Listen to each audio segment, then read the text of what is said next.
Кыргызстанда 40 суткада коронавирустан 2 бейтап каза болду. Алар Бишкек шаарында катталды. Өлкөдө COVID-19дан жалпы 1494 адам көз жумган. 25 мартка карата республика аймагында дагы 106 адамдан коронавирус менен пневмония аныкталды. Пандемия башталгандан бери Кыргызстанда жалпы 87.758 адамга коронавирус жуккан. Акыркы суткада 68 бейтап коронавирустан айыккан. Өлкө боюнча вирусту жеңгендердин жалпы саны 84.407 адамды түздү.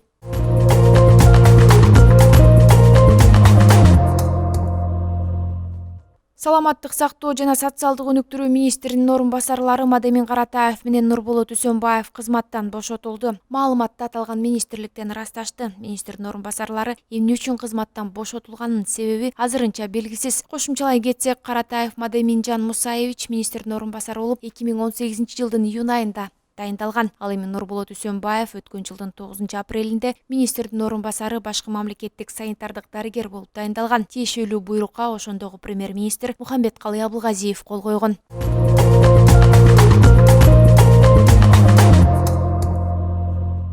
Өкмөт үйүнүн алдында 100дөн ашуун адам чогулду. Алар өзлөрүн Бишкектин четиндеги ТЦК конушунун тургундары экенин, курулган үйлөрүн мыйзамдаштыруу маселеси 15-16 жылдан бери чечилбей жатканын айтышууда. Митингчилер колуна ТЦК конушун мыйзамдаштырып бериңиз, ТЦК конушунда 6000ден ашуун карапайым эл жашайбыз деген жазууларды кармап турушат жана президент Садыр Жапаровго кайрылган ураандарды айтышты. Акцияга чыккандарга бийлик өкүлдөрүнөн эч ким чыга элек.